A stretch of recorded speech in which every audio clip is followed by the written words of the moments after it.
Bonjour à tous. Donc, on va commencer cette présentation. Alors, moi, j'ai pas de retour ni en vision ni à l'écoute des présents. Si ceux qui veulent poser des questions, et j'aimerais bien réserver un petit temps à la fin de la présentation sur des questions pour pouvoir répondre précisément à vos attentes, n'hésitez pas à utiliser le chat. Donc, je vois les messages. Si quelqu'un veut me faire une petite confirmation et m'écrire quelque chose sur le chat, ça me permettra de voir que ça marche bien. J'espère que vous m'entendez bien. Normalement, vous voyez mon écran. Et donc, on va pouvoir commencer. Est-ce que super non, donc ça c'est le Cro qui m'a fait poser vos questions dans le chat. Si quelqu'un peut me faire un petit message, ça serait super. Voilà. Je me présente donc Paul Chabria, je suis expert comptable. J'ai un cabinet sur Villeurbanne, on est 2 associés et on a 13 collaborateurs. Une mission classique d'expertise comptable. Donc, je vais vous parler et vous présenter un petit peu ce que c'est que tout ça. Et donc, l'expertise comptable, c'est une profession réglementée. Il y a un ordre. Donc, l'ordre, c'est l'institution nationale et régionale qui organise la profession. Et donc, on a des élus, et je fais partie des élus depuis décembre 2020, et c'est dans ce sens-là que je participe à cette animation aujourd'hui de la promotion de la profession. Voilà. La première chose dont je voulais faire, donc d'abord, hop, si ça vient avancer, hop, voilà. Donc, le déroulé, je vais vous parler un petit peu de la profession en termes de chiffres, hein, profession du chiffre, donc on aime bien ça. Vous présenter un petit peu ce que c'est que travailler dans un cabinet d'expertise comptable et les diplômes, puisque je sais que vous êtes des lycéens et que ce qui vous intéresse, c'est où est-ce que vous allez pouvoir vous orienter après. Petite aparté, je commence juste. Je voudrais vous parler de la comptabilité d'abord. La comptabilité a souvent une mauvaise image aujourd'hui, médiatiquement et politiquement. La comptabilité, il faut savoir que c'est très très vieux, puisque ce sont les premières traces d'écrits. L'époque sumérienne, les premières traces d'écrits, ce sont des stocks, des inventaires de blé, donc c'est de la comptabilité. Et la comptabilité dite moderne, c'est-à-dire le système d'information, qu'on appelle en partie double avec débit crédit, je parle peut-être avec des termes que vous ne connaissez pas tous, mais ça a été inventé à la Renaissance par un mathématicien italien qui s'appelait Luca Pacioli. Et depuis, ce système il est tellement stable et il fonctionne tellement bien que on utilise toujours le même système. Donc après, on utilise forcément énormément l'informatique. Les outils informatiques, pour nous, c'est un outil qui permet d'utiliser notre système d'information financier, qui est la comptabilité. Voilà. Et quand on entend dans les médias ou les politiques dire la vision comptable, c'est simplement qu'ils n'aiment pas l'information que l'on donne, puisque nous, on n'est que là pour donner de l'information. Une information normée qui permet de se comparer, qui permet d'identifier où on en est en termes de résultats et en termes de ce qu'on va appeler le patrimoine. C'est-à-dire qu'est-ce que je possède et qu'est-ce que je dois. La comptabilité, ça sert à ça. Ça sert simplement à savoir, à avoir une information financière. C'est vrai que on ne comptabilise que des opérations financières. Et encore, de plus en plus, on va venir sur des informations non financières, mais aujourd'hui, on est principalement sur l'information financière et savoir à la fois un résultat sur une période donnée et ce qu'on appelle le patrimoine, c'est le bilan à une date donnée. Voilà. La comptabilité, c'est ça. Donc, ce n'est pas une vision, ce n'est pas une orientation, c'est pas une stratégie. Après, on va s'appuyer sur cette information comptable pour pouvoir définir une vision, une orientation, une stratégie, mais à la base, on a besoin d'informations et l'information, c'est le comptable qui va la donner. Et nous, après, en cabinet d'expertise comptable, on maîtrise parfaitement cet outil pour pouvoir l'utiliser et guider le chef d'entreprise. Alors, la profession d'expert comptable et des cabinets comptables. Donc, en France, aujourd'hui, c'est 130 000 salariés et c'est 21 000 experts comptables. Au niveau Rhône-Alpes, vous l'avez un petit peu en dessous. Donc, on est 2600 experts comptables et 17 000 collaborateurs. Donc, vous voyez, c'est à la fois beaucoup et pas beaucoup. C'est ce qui fait que je pense au niveau du grand public, on n'est pas forcément très connu, puisqu'on n'est pas si nombreux que ça. 21 000 experts comptables en France, c'est quand même pas très très important. Mais par contre, on représente et on travaille avec 2 millions d'entreprises clientes. Et c'est ça où c'est très important. Et c'est là où on est vraiment un acteur clé de toute la TPE-PME en France. Et on n'est pas connu par le grand public parce que le grand public n'a pas accès à nos missions et ne travaille pas avec nous, contrairement aux avocats, aux notaires. Par contre, pour les chefs d'entreprise, pour les entrepreneurs, on est extrêmement important. On va le voir, on est vraiment son premier conseil. Voilà. Donc, aujourd'hui, 71% des entreprises, et quand on parle des entreprises, on va avoir dedans des entreprises qui n'ont pas besoin de comptabilité, ça va être les auto-entrepreneurs par exemple. Donc eux, effectivement, comme ils n'ont pas besoin de comptabilité, puisque le régime fiscal est assez simple, ils ne font pas appel à nous. Mais vous le voyez, sur la TPE de moins de 20 salariés, on est présent à 98-95%. Et souvent, un secteur que l'on oublie, mais la comptabilité, elle sert dans toute entreprise. Et quand je parle d'entreprise, c'est pas que lucratif, et notamment les associations. On va avoir de la comptabilité publique, on va avoir de la comptabilité privée. De partout, on a besoin d'éléments chiffrés pour pouvoir connaître son résultat et son activité. Et donc, c'est une des forces de notre métier, c'est de travailler dans tous les secteurs vraiment de la vie économique. Alors, sur les cabinets d'expertise comptable, on a vraiment des tailles très très variables. Hein, les cabinets d'expertise comptable où l'expert comptable est tout seul, et on a des cabinets d'experts comptables qui sont internationaux. Vous avez peut-être déjà entendu parler, on les appelle à une époque les Big Five. Aujourd'hui, on parle de Fat Four. C'est un petit peu péjoratif. Bon, c'est des cabinets qui sont présents sur l'ensemble des continents et qui travaillent avec tout secteur d'activité dont les noms sont souvent cités par les médias. Alors ça va être Ernst & Young, ça va être KPMG, PricewaterhouseCoopers et autres. Voilà, donc ce qui est important, c'est vraiment ce tissu économique pour lequel on travaille et on est vraiment le premier partenaire des entreprises et notamment des TPE. Alors, je vous le disais, je ne me fais aucun doute, on sait qu'on n'est pas connu du grand public. Par contre, vous le voyez, on est très apprécié de nos clients et les chefs d'entreprise font appel aux experts comptables et aux cabinets d'expertise comptable. Je vais vraiment parler des cabinets puisque sans nos collaborateurs, on ne serait rien. Donc, ce sont les cabinets qui sont présents. Donc, notre rôle, vous le voyez, on est considéré comme le premier conseil des entreprises. Donc, ce qui est à la fois très valorisant et ce qui nous met aussi une pression et un petit peu un travail un petit peu chronophage parce qu'on est extrêmement sollicité, mais c'est parce que l'on fait un métier passionnant et que nos clients comptent sur nous. Voilà pour ce qui est du métier. J'ai pas vu si quelqu'un avait pu me poser une petite question. C'est dommage, n'hésitez pas. Tout est OK. Non, ça c'est toujours le pro. Si vous avez des questions, n'hésitez pas au fur et à mesure. Ça me permettra de pouvoir adapter mieux mon discours à vos besoins. Vous le voyez, la courbe de l'emploi, on est sur une progression de 6,2% de moyenne des recrutements, donc on est vraiment une profession qui recrute. Ça, c'est très important. Pourquoi? Parce qu'on a entendu un petit peu ces derniers temps dans les médias le risque de l'ubérisation de la comptabilité, le risque de la comptabilité qui disparaît. Je pense que les gens qui disent ça ne savent pas ce que l'on fait ou n'ont pas compris. Alors oui, on ne va plus faire de la saisie comptable. Ça, effectivement, c'est des choses qui ont déjà fortement disparu dans nos cabinets. Aujourd'hui, on est extrêmement digitalisé et informatisé. Il y a des mouvements où aujourd'hui on reçoit des fichiers et on va intégrer des fichiers avec des paramétrages. Donc on n'a plus à saisir les papiers.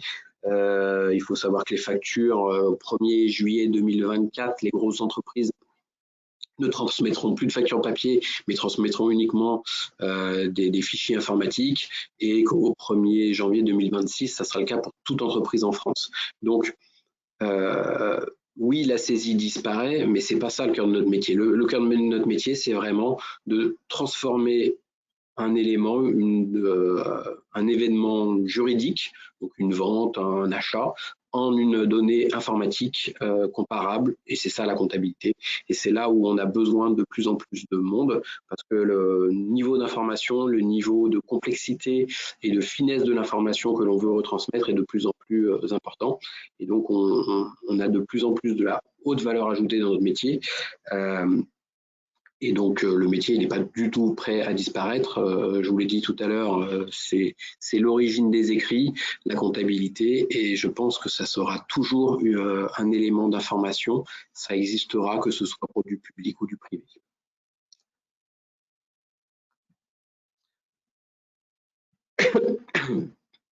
Alors, travailler en cabinet d'expertise comptable aujourd'hui, ça consiste en quoi? Donc, je vous l'ai déjà dit, on travaille sur tous les marchés. Donc, moi, dans ma clientèle, je suis basé à Villeurbanne. Donc, j'ai plutôt une clientèle d'entreprises du tissu lyonnais. Donc, je vais avoir beaucoup de commerce. Alors, j'ai une petite particularité, moi j'ai pas mal de pharmacie, mais après je vais avoir de l'industriel, je vais avoir des médecins, je vais avoir des infirmières, des kinés, des entreprises qui font du conseil. Donc, voilà, une grande diversité. Moi, typiquement, hein, j'ai une clinique, une maison de retraite, on a un transporteur, donc qui a une belle flotte de camions. Donc voilà, une grande diversité de nos métiers.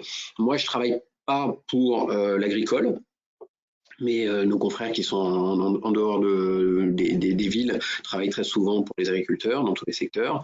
En secteur public, je vous l'ai dit, hein, moi j'ai une clinique et une maison de retraite qui sont un secteur associatif, donc non lucratif, mais on peut travailler aussi pour le secteur public. Et après, pour toutes ces personnes-là, on va travailler sur toutes les facettes du métier, enfin toutes les faces de l'entreprise.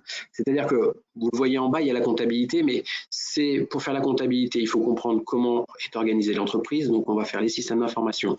Il faut financer, donc on va participer à l'accompagnement du dirigeant pour trouver les financements. Moi, ça m'arrive fréquemment et j'aime bien le faire.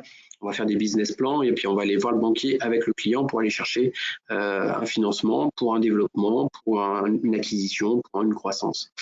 Les ressources humaines, forcément, on a tout un panel de notre métier qui est la production des bulletins de paye, mais aussi l'accompagnement des contrats de travail, de toutes les phases du recrutement jusqu'à la fin de contrat du salarié, le développement à l'étranger, l'accompagnement dans la gestion des risques. Conseil aux dirigeants, le conseil aux dirigeants, c'est très très vaste. C'est à la fois du conseil pour organiser son entreprise. Et nous sommes, nous aussi, des chefs d'entreprise. Je vous l'ai dit, on est deux associés, un même cabinet de 12 personnes. Moi, j'ai un petit cabinet, mais il y a des très gros cabinets. Et donc, on est avant tout une entreprise. Enfin, je suis avant tout un chef d'entreprise et je conseille mes clients. Et souvent, je partage les problématiques avec eux. Et ça peut être aussi du conseil privé. Faut le savoir, dans une TPE, le chef d'entreprise, il a besoin aussi d'organiser sa vie personnelle. Et notamment, qu'est-ce qui se passe si jamais il a un accident, qu'il est indépendant, qu'il est en incapacité. Et ben là, on va pouvoir mettre en place avec lui une organisation et un fonctionnement. Et parfois, pareil, de la même façon que j'accompagne des clients pour aller chez le banquier, je vais aussi les accompagner pour aller voir le notaire, pour mettre ce qu'on appelle un contrat de protection future ou organiser un petit peu leur testament pour que si jamais ils ont un souci, l'entreprise, leur entreprise puisse fonctionner. Alors, est-ce que c'est parce qu'ils ont des enfants qui sont intéressés dans l'entreprise? Est-ce que c'est le conjoint du chef d'entreprise qui a besoin de participer? Toutes ces choses-là. Et puis après, vous le voyez sur la gauche, on a toute la partie organisation, fiscalité, gestion juridique, administrative qui sont le cœur de nos métiers. Et tout ça, ça s'appuie sur un élément fondamental qui est est-ce que votre entreprise va bien financièrement? Est-ce qu'elle a des capacités? Est-ce qu'elle a des ressources pour investir? Et ça, l'information qui nous donne ces éléments de pilotage, c'est la comptabilité. Donc, je vous l'ai dit, coach des chefs d'entreprise, chef d'entreprise pour les chefs d'entreprise. Et on intervient sur toute la vie des entreprises, donc du départ, la création de la société, avec le choix du statut, mais aussi avec la viabilité, faire des business plans. Une fois qu'elle est lancée, les développements, les croissances, les premières embauches, à la fin à la fin de la première année, qu'est-ce qu'on fait du résultat? Est-ce qu'on le remet dans la société? Est-ce qu'on optimise sur de la rémunération? On a tout un panel de questions extrêmement variées tout au long de la vie de l'entreprise qui sont notre quotidien et auxquels, avec de l'expérience, on arrive à alerter le chef d'entreprise pour lui dire attention, là, par exemple, là je vois la croise, ça croît trop vite. Ça, c'est une vraie problématique des entreprises et il faut savoir les accompagner en croissance et que souvent, dans la croissance, on a besoin de trésorerie et que si c'est pas anticipé, souvent, c'est un moment où ça peut être un frein et c'est notre rôle de pouvoir conseiller le chef d'entreprise en lui disant attention, il faut anticiper, vous êtes en pleine phase de croissance, donc il va falloir aller chercher de la trésorerie et du financement. Et voilà, notre métier, c'est ça, c'est au fur et à mesure de l'entreprise, de sa vie, de son développement, de son ralentissement, de sa croissance, des projets de l'entreprise, accompagner sur la base des informations que nous donne la comptabilité, donner des informations au chef d'entreprise. Et c'est extrêmement passionnant. Donc, pour vous, 6 bonnes raisons de rejoindre un cabinet. Aujourd'hui, on n'a aucun problème de recrutement. On va le voir après. Je crois qu'il n'y a pas un cabinet en France, et en tout cas en Auvergne-Rhône-Alpes, qui ne cherche pas du monde. Donc, voilà, il n'y a pas de chômage aujourd'hui dans nos métiers, ou alors s'il y a du chômage, c'est que c'est des personnes qui vraiment ont un problème de formation ou d'envie. On est un métier, et moi c'est quelque chose que j'aime beaucoup. Alors au début c'est un petit peu compliqué parce que ça change beaucoup, mais on est vraiment en perpétuelle mutation. C'est-à-dire qu'on vraiment on évolue avec nos outils. Je pense qu'on est un des métiers de conseil. Je vais englober les avocats, les notaires, toutes les professions qui tournent et qui accompagnent les chefs d'entreprise. On est un des métiers qui prenons le plus souvent, le plus vite, tous les outils informatiques pour utiliser nos missions. Et on est vraiment souvent à la pointe en termes de développement des outils numériques. Ça, c'est vraiment très, très important. Je pense qu'on est très loin de l'image que l'on peut avoir du comptable. On utilise énormément les outils informatiques. Et c'est pour nous une formidable source de développement, de croissance et de développement de nos missions. Métier qui a du sens. Donc là, il y a quelques années, on parlait du Covid et on en parle encore un petit peu.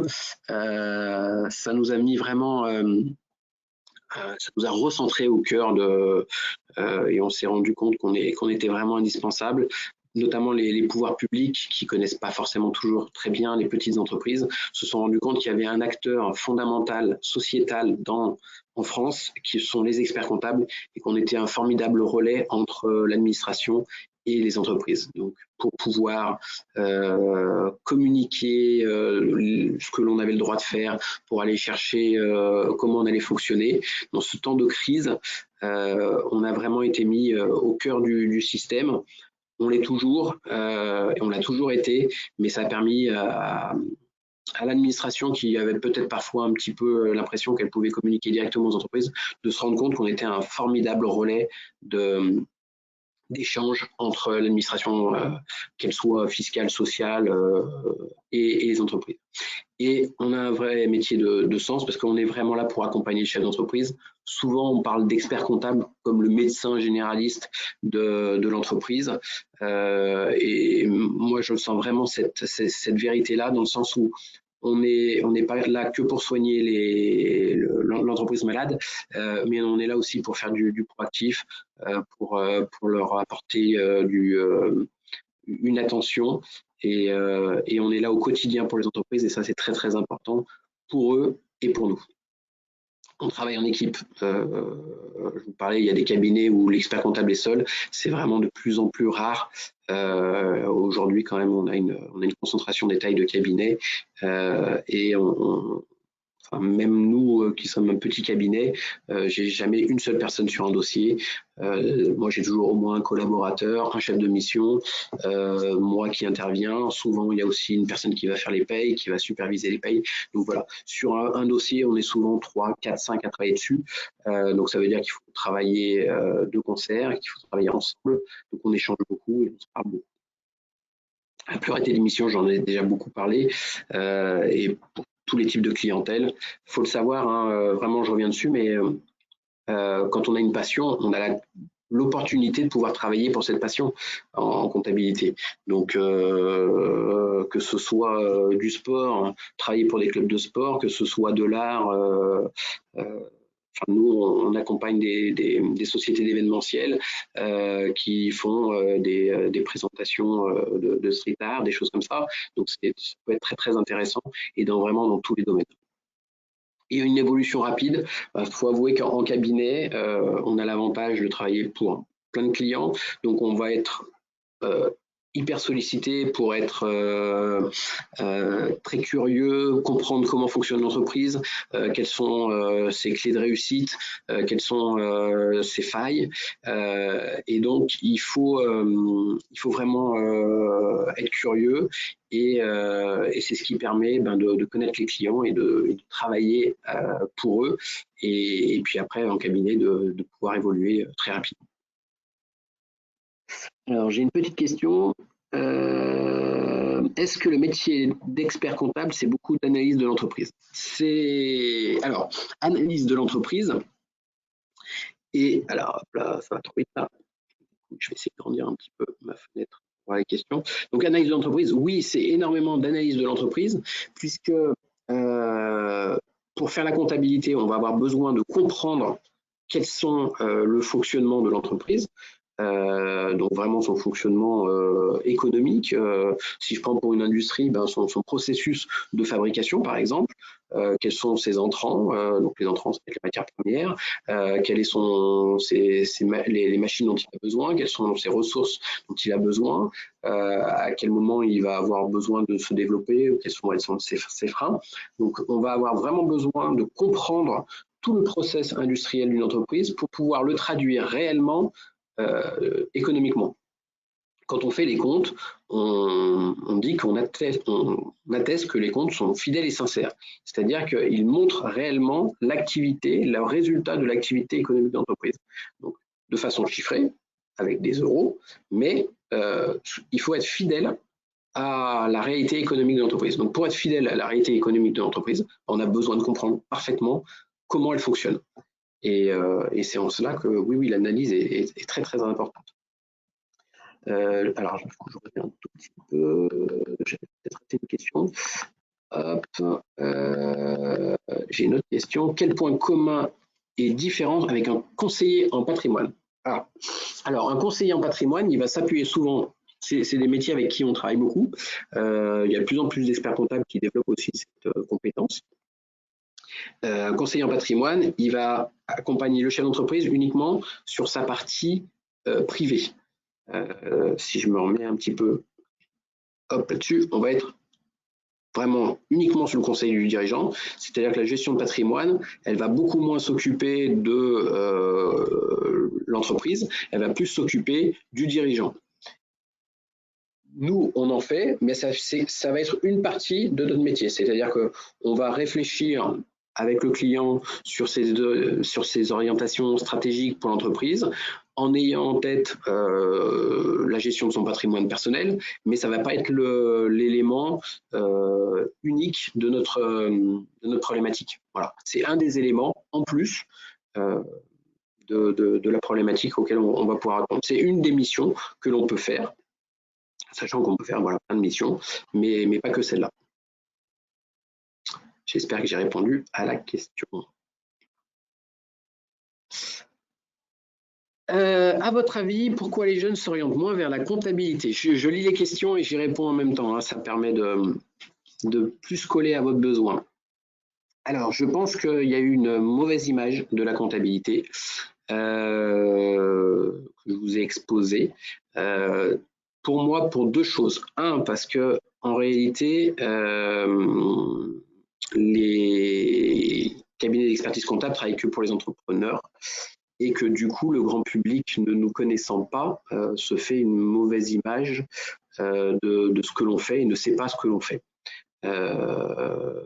Et le deuxième point un peu négatif, je pense que comme on est un métier du chiffre, même si notre métier en réalité c'est beaucoup de droit, hein, puisque toutes les règles comptables, fiscales, sociales, ce n'est ni plus ni moins que l'application des textes de loi. Donc moi j'ai l'impression de beaucoup plus lire des textes que des chiffres, mais il faut être à l'aise avec les chiffres. Il faut avoir un esprit cartésien, un esprit logique. Et c'est pas forcément toujours ce que les médias. La formation des médias, c'est une formation littéraire. Et c'est pas forcément une formation cartésienne. Et je pense qu'en cela, notre métier n'a pas forcément bonne presse vis-à-vis des médias. Voilà. Je pense que c'est ça. Est-ce que ce métier nécessite des compétences en informatique? Alors, on est des utilisateurs de l'informatique. Donc il faut être à l'aise avec l'outil informatique. Si vous êtes vraiment fâché, ça va être compliqué. Par contre, s'il y a une double compétence qui, pour moi, a une valeur ajoutée énorme, c'est effectivement de maîtriser l'informatique. Moi, j'ai un associé qui fait un petit peu de code. Résultat, il nous développe des outils en interne. Aujourd'hui, on a des outils qui peuvent aller lire des bases de données. Il faut savoir que la base de données comptable, c'est une base de données incroyable qui permet d'avoir énormément d'informations. Et si on est doué en informatique, c'est vraiment un plus fantastique dans nos cabinets. Voilà. Après, par contre, parce que généralement la question vient, est-ce qu'il faut être bon en maths? Alors, il faut avoir un esprit cartésien, il faut être à l'aise avec les chiffres. Et il y a des personnes qui ne sont pas forcément à l'aise avec les chiffres, donc dans ces cas-là, je ne vais pas leur recommander forcément d'aller dans les métiers de la comptabilité et des cabinets d'expertise comptable. Mais par contre, en termes de compétences mathématiques, on ne peut pas dire qu'on... Moi, j'ai appris beaucoup plus de choses à l'école que ce que j'utilise aujourd'hui. Et aujourd'hui, on va dire qu'hormis les 4 opérations, addition, multiplication, soustraction, division, mon niveau mathématique, Excel nous fait tout le reste très très très bien. Même si dérivée première, dérivée seconde, dans la microéconomie, ça peut servir. Malheureusement, faire l'équation du process industriel d'une entreprise, c'est assez compliqué. Donc, ce qu'on apprend à l'école, dans la pratique, ça sert un petit peu moins que dans la théorie. De la même façon, dans nos études, on fait beaucoup de maths. Je vois spécialité maths obligatoire. Ça ne sera pas pour le métier après, mais par contre, pour vos études, ça va vous aider. Parce que dans les études, il y a énormément de mathématiques. Alors, je vous le dis, elles ne servent pas au quotidien parce qu'on fait beaucoup de probabilités pendant les études. Mais au quotidien, moi, les lois de Poisson ou du Q2, je les ai appris à l'école. Je ne les ai jamais utilisées pour aller déterminer l'échantillon de sélection que je devais faire. Alors, je sais à quoi ça servirait, mais dans la vraie vie, allez, je vous avoue, ça ne sert pas beaucoup. Par contre, pour vos études, ça vous servira parce que ça vous permet d'avoir cet esprit cartésien. Mais la loi a un esprit cartésien et un texte de loi, souvent, c'est une règle générale avec des conditions. Mathématiquement, ça s'exprime avec des si, des et, des ou. Ça se fait aussi en informatique. Et quand on a cette logique-là, eh ben, c'est plus intuitif et c'est plus facile. Et c'est en cela que je recommanderais quand même l'option maths, plus pour vos études, plus pour travailler, pour vous former votre esprit, que pour le futur où vous serez en poste, parce que là, par contre, ça servira beaucoup moins. Peut-on atteindre ces métiers avec un bac STMG? Alors, dans les métiers du cabinet, ça tombe bien, on est sur le bon slide. Vous voyez, il y a plein de choses. Gestionnaire de paie, chef de mission, responsable social, responsable juridique. Alors, responsable social, c'est pas qu'on fait de l'assistance sociale, hein, c'est responsable paie. Il faudrait qu'on change un petit peu le logo, le slide. On fait des productions de bulletins, c'est ce que je vous disais. C'est plus en cela qu'on a des responsables sociaux, collaborateurs comptables. Donc, on a plein de niveaux, et là, plein de métiers qui travaillent dans un cabinet d'expertise comptable. Hop, ça, je vous les ai déjà un petit peu tout dit. Je vais, hop là, je vais revenir en arrière. Il y a un truc qui m'est important. Non, je ne l'ai plus. Allez, je reste là-dessus, c'est pas grave. Il y a une chose qui est fantastique dans notre métier, franchement, on est un vrai ascenseur social. Et on peut s'arrêter à différents niveaux parce que dans un cabinet, je vais avoir besoin des collaborateurs, je vais avoir besoin de chefs de mission, je vais avoir un expert comptable.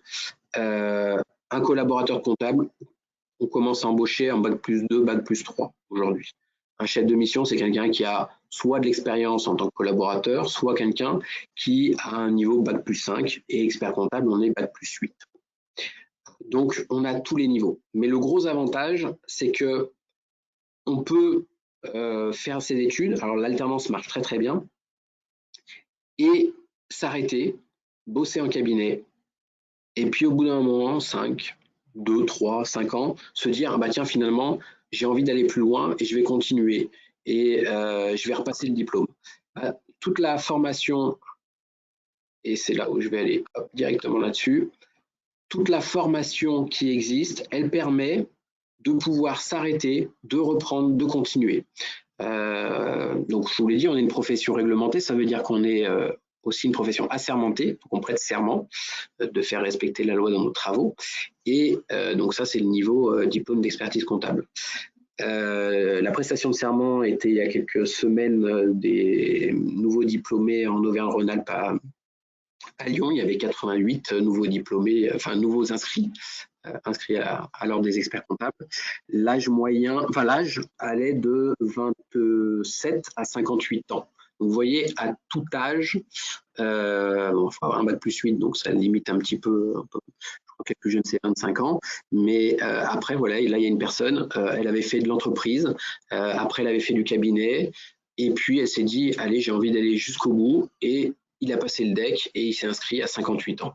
Donc, il n'y a pas de comme en médecine où vous ratez 2 fois, puis après c'est fini, vous ne pouvez plus jamais vous représenter de votre vie.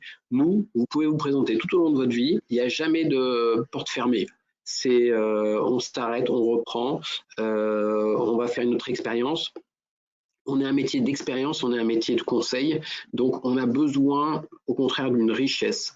Richesse de profil, richesse d'expérience, et donc toutes les formations peuvent aller jusqu'au bout et aucun problème là-dessus. Quelle va être la différence au niveau du recrutement avec un DCG et un DSCG? Vous n'allez pas travailler sur les mêmes... vous n'allez pas faire le même travail au départ.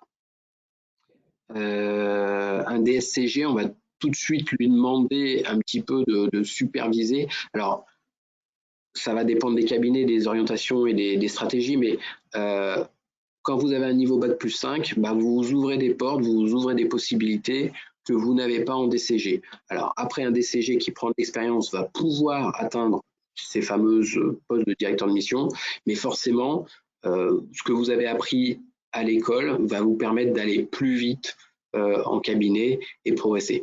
Après, aujourd'hui, les TPE, PME et les cabinets qui sont petits sont moins sensibles à, je dirais, la formation et l'historisation. On va plus regarder quelles sont réellement vos compétences, comment vous évoluez, que des très grosses boîtes où si vous n'avez pas fait telle école, ils ne vous prennent pas.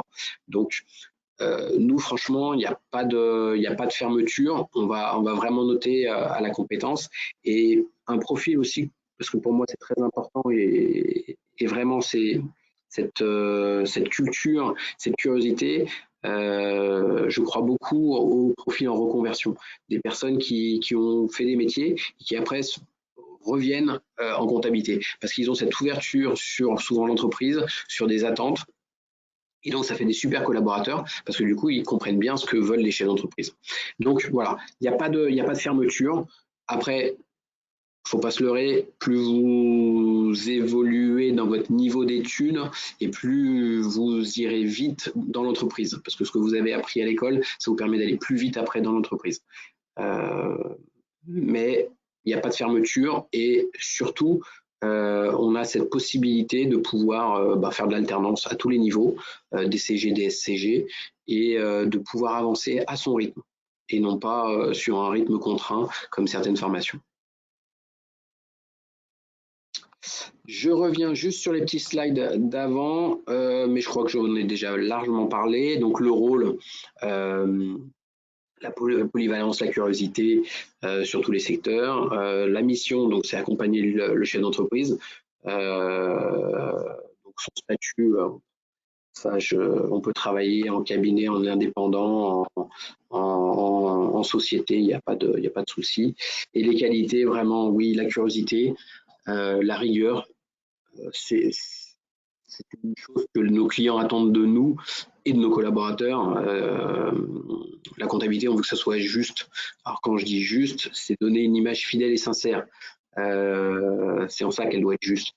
Et par contre, si je lui dis vous n'avez pas payé tel fournisseur, bah, il veut que l'information elle soit fiable. Donc, je ne peux pas me permettre de lui donner des informations approximatives. L'esprit d'analyse, c'est très très important.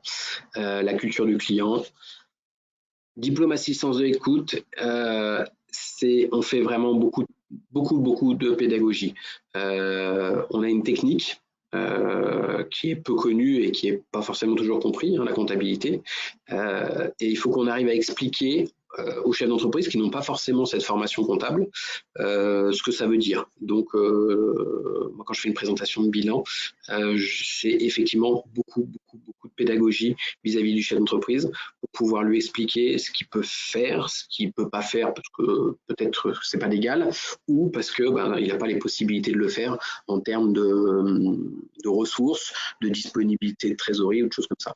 Et ça nécessite de comprendre son client, de le connaître, de connaître son métier, de connaître, d'avoir analysé parfaitement son entreprise. En accord avec sa déontologie professionnelle, ça c'est très important. On est une profession réglementée. Je vous ai dit qu'on a un métier qui a du sens. On a un code de déontologie. On est obligé de le respecter. On a même des contrôles pour vérifier que notre code de déontologie est respecté. Ça veut dire qu'entre nous, on se respecte. En tant qu'expert comptable, je n'ai pas le droit de piquer un client à un confrère. Il faudra que je lui écrive pour lui dire que tel confrère, tel client est venu me voir et s'il n'y a pas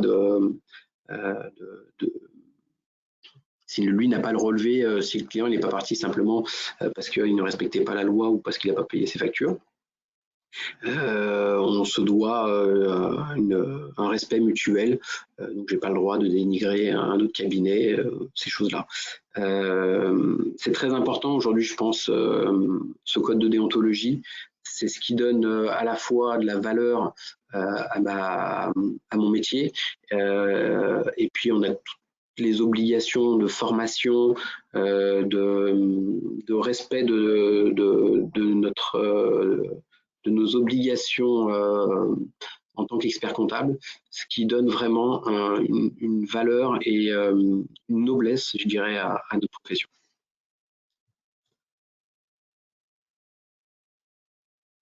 Donc le collaborateur, j'en ai parlé un petit peu, mais je peux continuer. Alors je vois que j'ai une question. Est-ce dur de monter son propre cabinet dès l'obtention du DEC? Alors aujourd'hui, non, c'est pas dur parce que comme il y a une pénurie de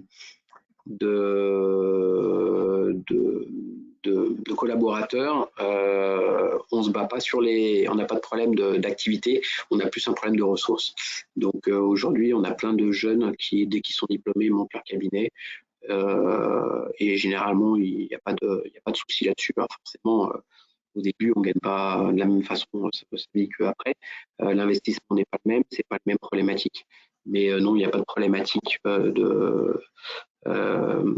pour pouvoir créer son cabinet. Et c'est même une des richesses parce que, par exemple, une profession comme les notaires, alors c'est plus tout à fait vrai parce qu'il y a eu une déréglementation, mais à une époque, si on n'était pas déjà dans le milieu, on pouvait pas être notaire. Hein. C'était une profession qui était un peu trop fermée. Aujourd'hui, expert comptable, c'est pas du tout le cas.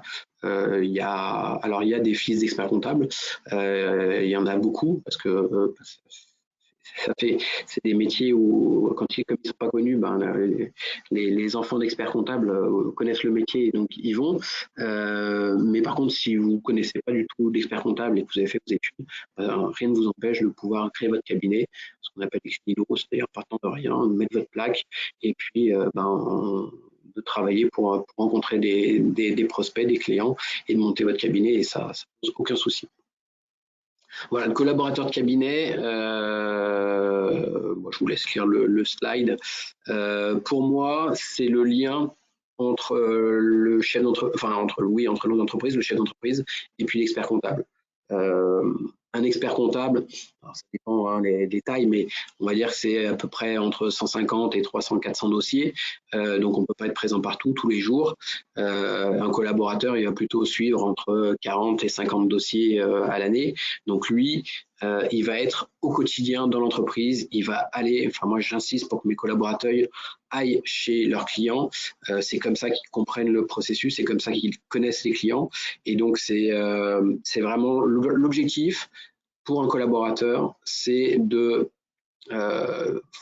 transmettre l'information.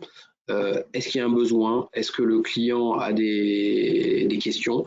Et nous les transmettre à nous, experts comptables, pour pouvoir l'accompagner dans les réponses. Alors, souvent, il va pouvoir répondre aux questions. Et puis simplement, nous, ce qu'on va lui demander, c'est que quand il ne peut plus répondre à la question parce qu'il n'a pas la compétence, bah, bien nous relayer les informations.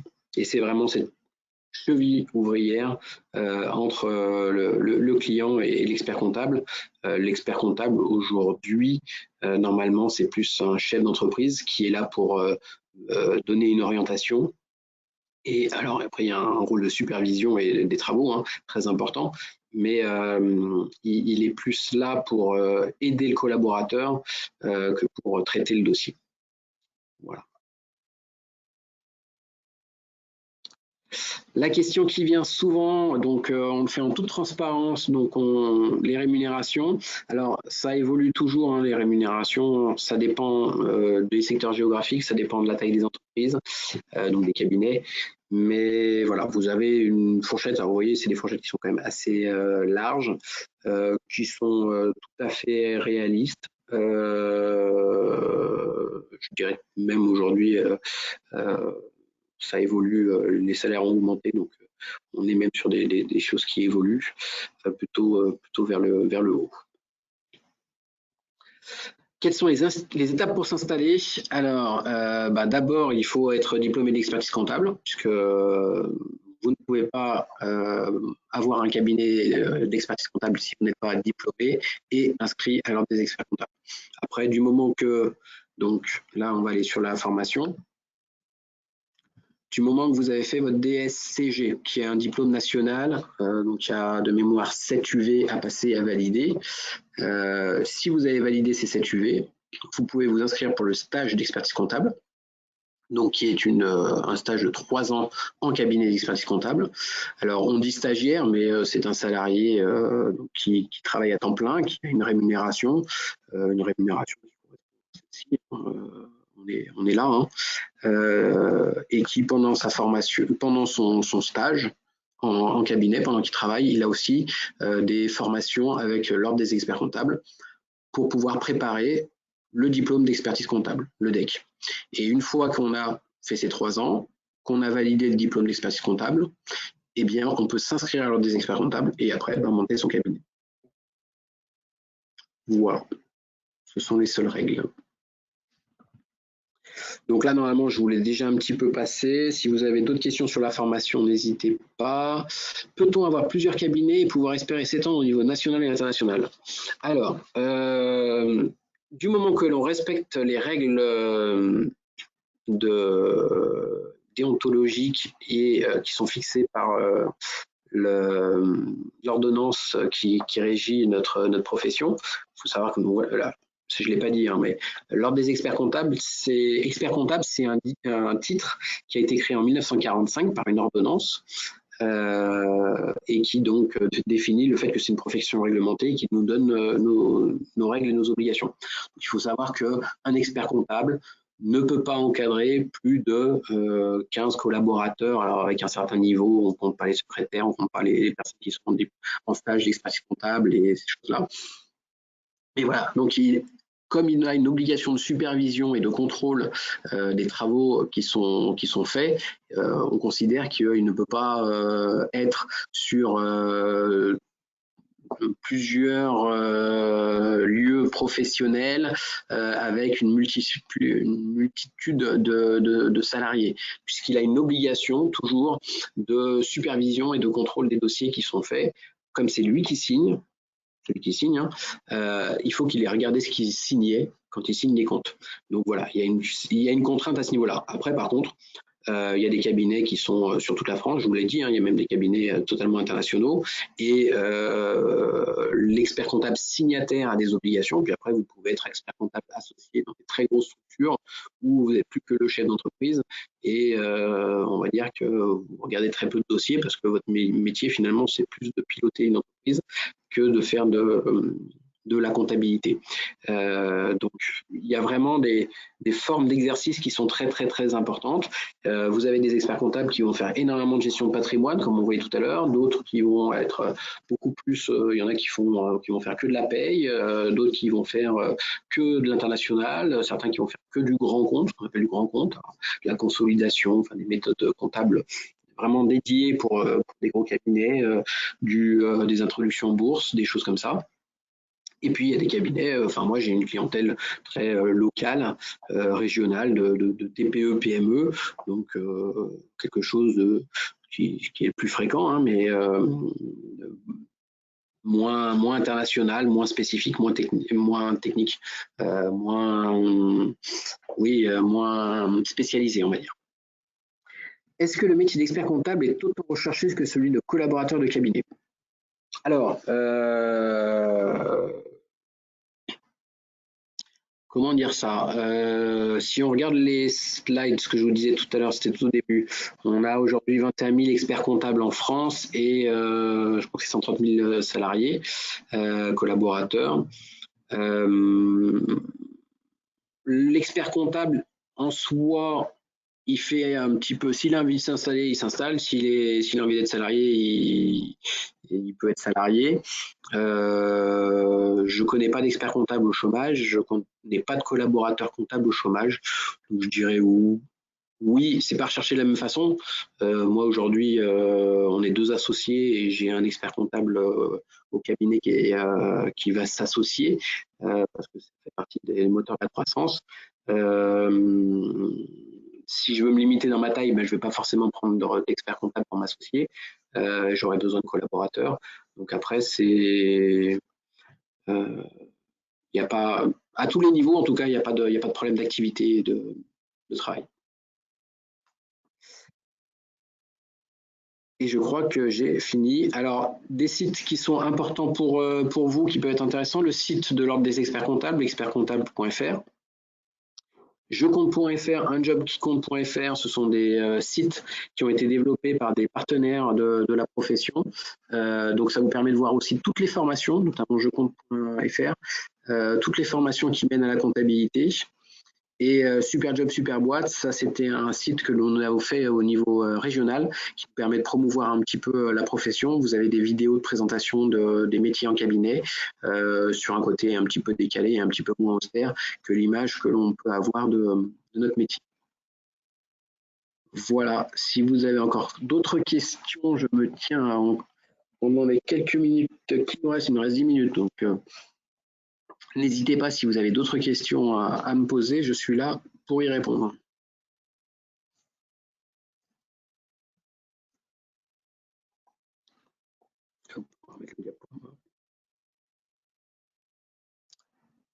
Quand même.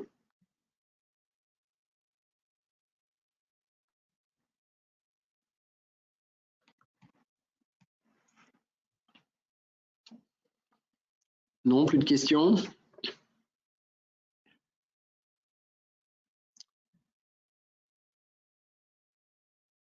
Bah, pour moi, c'est un petit peu frustrant parce que je ne sais pas combien vous étiez, si ça vous a plu ou pas plu.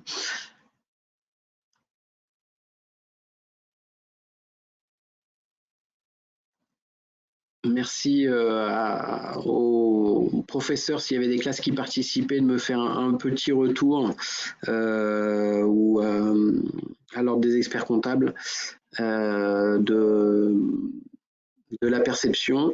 On peut faire passer au niveau des professeurs des plaquettes de présentation de nos métiers. On a toute une box pour des supports de présentation à la fois du métier d'expert comptable, des métiers des cabinets.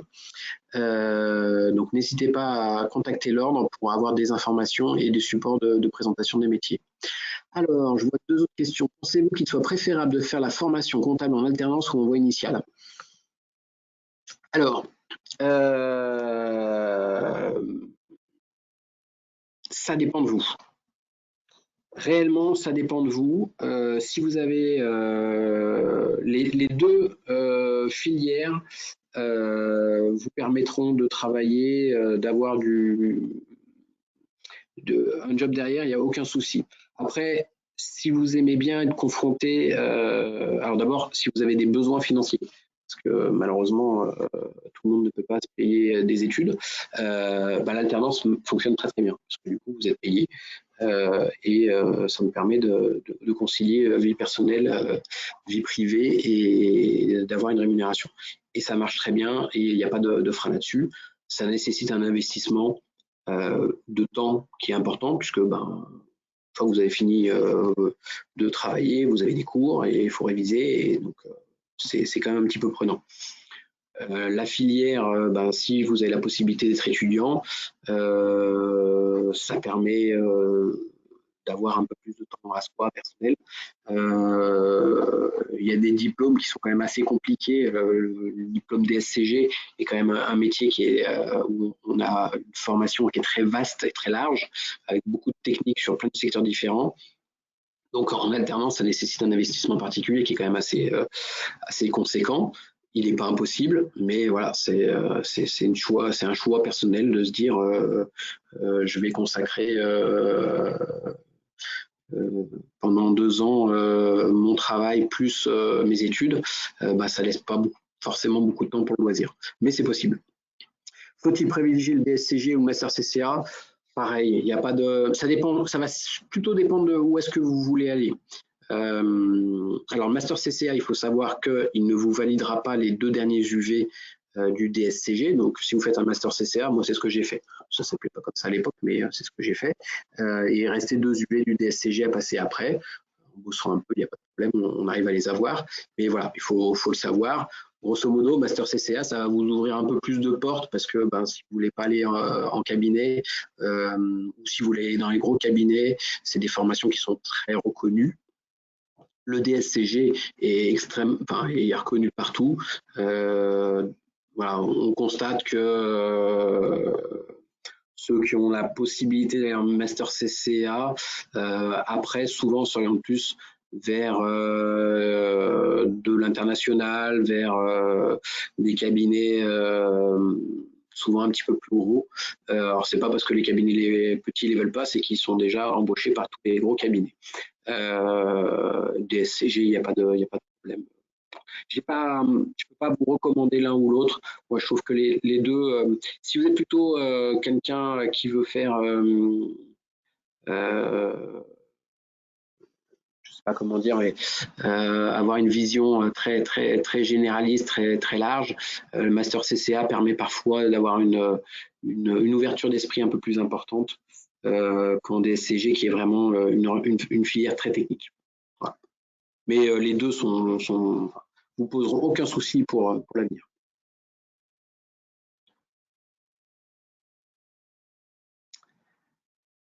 Alors, je regarde si on a encore d'autres questions.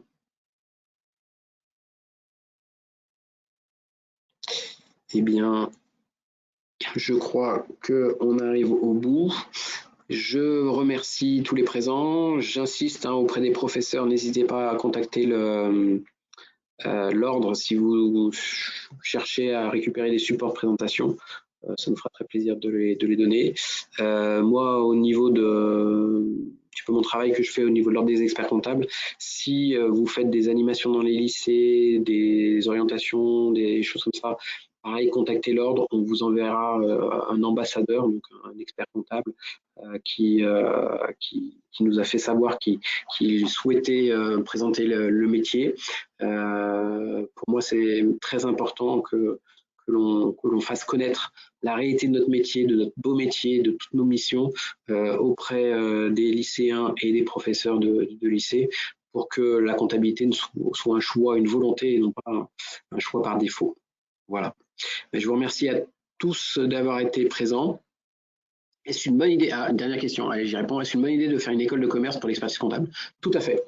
C'est une très bonne idée. La présidente du conseil régional de l'ordre des experts comptables Auvergne-Rhône-Alpes a fait une très belle école de commerce sur Lyon, qui est assez connue et réputée. Donc, et aujourd'hui, elle a un très beau cabinet. Donc, oui, c'est une bonne idée aussi de passer par les écoles de commerce.